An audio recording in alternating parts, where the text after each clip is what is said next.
Puthoff responded to one of my emails.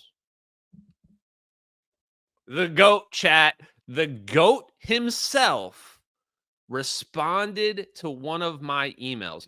Let's take a look at the Hal Puthoff email. Now, keep in mind, when I found out it's an aneutronic fusion bomb, what I want to do is figure out who knows. Who knows and who doesn't know. So I started emailing people. I started emailing Larry Forsley. He didn't respond. He basically ghosted me after. Larry Forsley basically said he would do my podcast and said, oh, I've got to go get it approved by NASA. And then he just never responded again. And I know what happened, right? Like, he looks me up and he sees my content. He's like, oh, shit. Okay, we can't do that. We can't do that, which is fine by me. And then I also emailed Garrett Modell. And I'm like, hey, Garrett, what's up, homie? And I'm not going to show Garrett's email, but Professor Modell, University of Colorado physics professor, basically told me that the DOD reached out to him regarding his patent. And they had a short conversation and determined it's all good and nothing ever happened. And Garrett Modell told me that they basically lost a lot of money trying to build that Casimir cavity microchip. And he said the microchip can never be a thermonuclear weapon. So I responded to Garrett Modell and I said, bro, no offense, but I'm not talking about microchips making thermonuclear weapons. The Casimir cavity patent and those microchip patents, those are going to power a cell phone, right? Or like some small device like this. You put a microchip in here and now I don't need to put the batteries in here anymore, right? Like that's what the microchip patent is for. When you're making something that's going to make a wormhole, this is where we need plasma. We need something much, much more powerful. So what I learned is that Garrett Modell has no clue whatsoever. This is not a slight on him. He's a smart guy, but he's not a nuclear physicist. So I could tell immediately based on his response that he has no idea about the videos. He doesn't know what the videos are showing, and he doesn't know anything about thermonuclear weapons. This is the reason why so many people don't understand the MH370 videos, because so few people understand what a thermonuclear weapon looks like. We have been kind of brainwashed into thinking that it's like the thermonuclear weapons from the 1940s, and nobody has ever seen them since then. So honestly, you guys all on this stream, you probably know more about thermonuclear weapons than 99% of physics PhD professors do. Keep that in mind. So Garrett Modell has no idea, but I told Garrett Modell directly. I said, Hal Puthoff knows, your buddy Charles Chase knows, and so does Eric W. Davis. They all know, and they're very well trained, and they know what to say and what not to say. I think this was the impetus for Hal Puthoff responding to me, because Modell did not reply back to my last email. And then Hal Puthoff responds. I sent Hal Puthoff an email a couple days ago, and he responds the next morning. So here's the Hal Puthoff email. I'm going to read the whole thing to you guys. His response is very short, but I think it's also very telling. Because what did we learn from Eric W. Davis? We learned that these guys have been trained by the CIA. They've literally been trained by the CIA to know how to avoid questions and dodge questions and gaslight and all this other BS. And by the way, I saw somebody, because this whole thing was kind of going viral this morning in the UFO community, because, people don't get responses from Hal Puthoff that much. And I saw at least one person going, Hal Puthoff doesn't know anything. You need to research Hal Puthoff more. Bro, I might be one of the world's leading experts on Hal Puthoff. Okay? I've watched literally everything that is available on Hal Puthoff on the internet. I've read more papers than anybody, and I've seen every single thing about him on the internet. And I will tell you 100% this guy knows. He literally commissioned the DIRDs, the Defense Intelligence Reference Documents. They are aneutronic fusion, warp drives. It's literally everything we're seeing in the videos. There's no chance in hell he doesn't know. He's former CIA and DIA, Defense Intelligence Agency. Okay? So this guy knows. Let's take a look at his email. Can you guys see this? It's kind of small, huh? I'll make it bigger. Wait, can I make this bigger? Okay, I'll just read it. Hello, Dr. Puthoff. Are you one of the people who decides when we deploy something like this, referencing the attachment I have on here, which is the MH370 Zap video, which I just played earlier? When I spoke to Aero Officer Redacted, I redacted their name here, over a year ago, one of the things that stood out to me was how he gushed over you. Seemed very strange at the time. Now I get it, though. Direct energy conversion used to polarize the vacuum. Just tell me why. That's all I want to know. Why did we break this out for this plane? Thank you, Ashton Forbes. Now, some of you may not be aware, but I spoke to an Aero officer like a year and a half ago, January of 2024. Had a long conversation with him. I know his full name, everything. I found him on LinkedIn, his rank, everywhere he's been, etc. I have never doxed him. I could, but I haven't.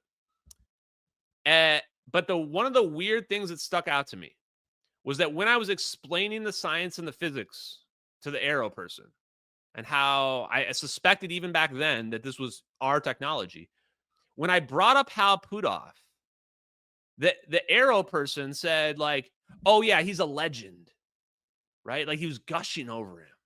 And I'm sitting there going, this is so weird. Why would this random Aero officer know about Hal Puthoff? And then why would he be gushing about him? The only thing I could come up with was that he must have been in private briefings with him behind the scenes. Why would that be the case? Why would the Aero officer be getting private briefings, skiffs, or whatever with Hal Puthoff? So, yeah, he was literally fanboying. It was weird, man. He was fanboying about Hal Puthoff, the Aero officer was. So let's take another look. So Hal Puthoff's response, okay, you can't see it. Let me make this bigger here. Hal Puthoff's response was very short. Oh, and then the direct energy conversion is a reference to aneutronic fusion. Now, why is aneutronic fusion important? Because, actually, shout out to Jack Sarfati. When I was saying that this huge energy density should manipulate time and space, there's actually a clip of Jack Sarfati saying, that's stupid. That's stupid because if it was true, nukes would be manipulating time and space. That was what Jack Sarfati said. I think it was on Jeremy Reese's live stream or something like that. He's crashing out over me and he's going, no, if this was true, nukes would have manipulated time and space. They do. They do manipulate time and space. But here's the difference. Efficiency. And a neutronic fusion blast is potentially only around, if we use fusion as our template, it's only around 33% efficient from converting energy into electricity. An aneutronic fusion reaction is 90% efficient, 3 times more efficient.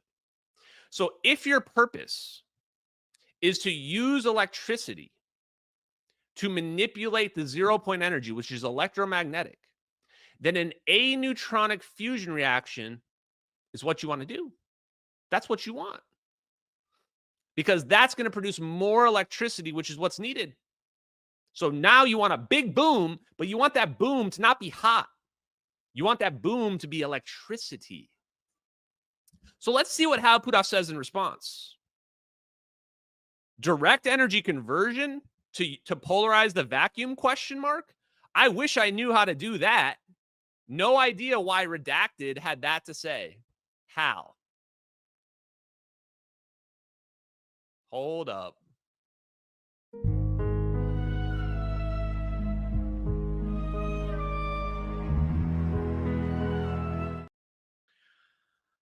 That's a pretty weird response. I mean, you're literally the guy that wrote the polarize the vacuum science dirt. Like, Hal Puthoff's the one, space-time metric engineering, polarizing the vacuum. You're the one that wrote that one. And your other dirds, one that I posted last night, is aneutronic fusion propulsion, which is all about direct energy conversion and using this direct energy conversion as propulsion. You're really going to try to gaslight me You're really going to try to play this game with me right now, Dr. Puthoff? So I thought about how should I respond? How should I respond to this, right?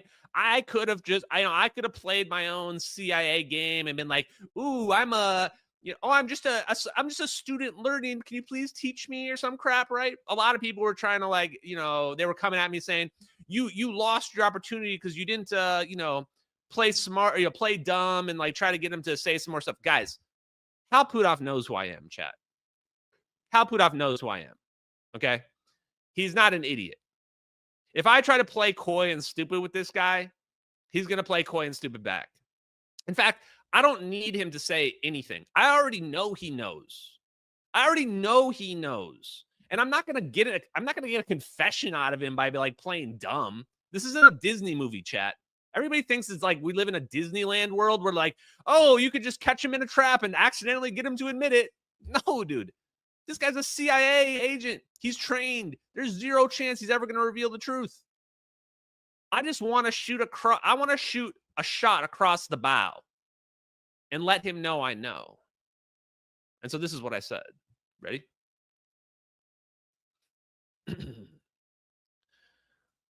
I want for the real. I want them all to know that I know. And I can tell which ones know and which ones don't, because the ones that don't, they respond like Garrett Modell responds. Garrett Modell responds and he says something silly about using Casimir cavities to make nukes, right? And so I know immediately he has no idea. When someone like Hal Puthoff or Larry Forsley doesn't respond at all to a pretty direct question, like, "Hey, bro, do you know that this is a thermonuclear bomb on this video?" The only reason why you don't respond is because you can't respond because you know it's real and you just gotta zip, right? So here we go.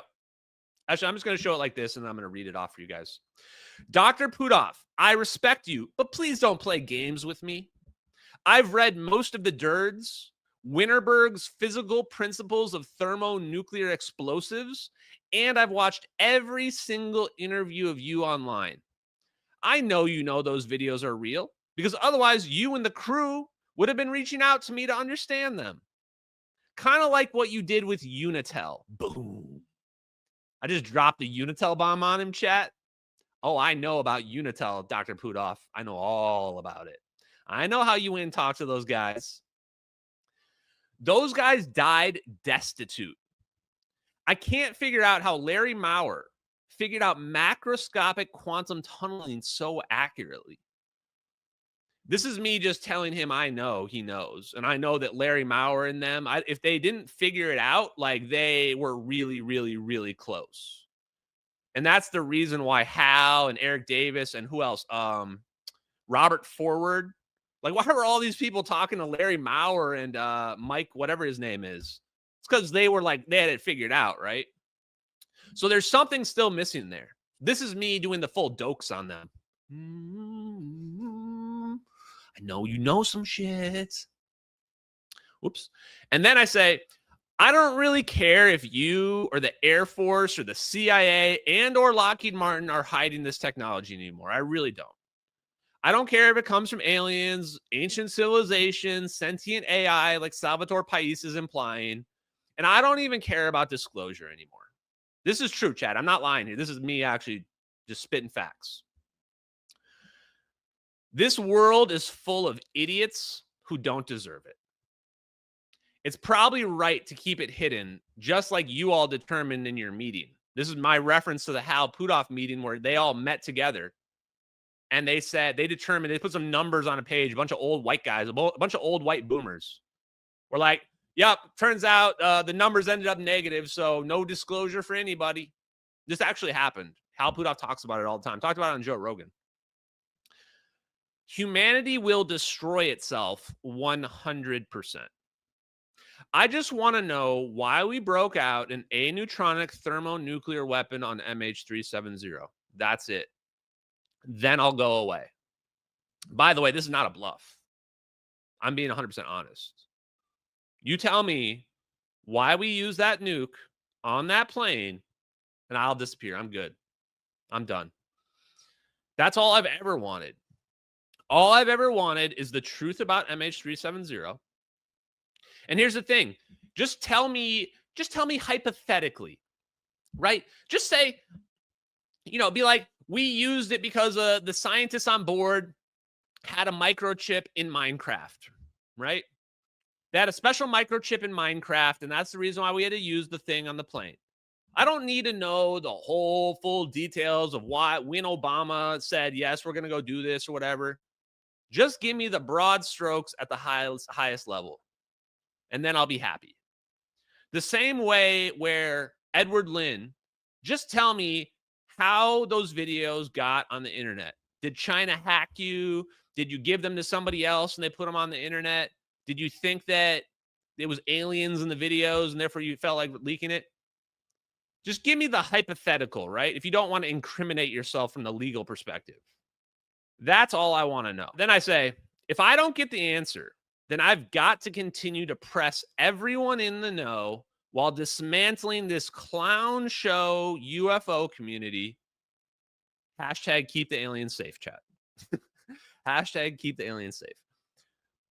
I didn't really put that in there, but it's going to come out eventually, probably after you're gone. I know that Hal Puthoff and these other dudes who are like in their 90s, they are trying to wait out the clock.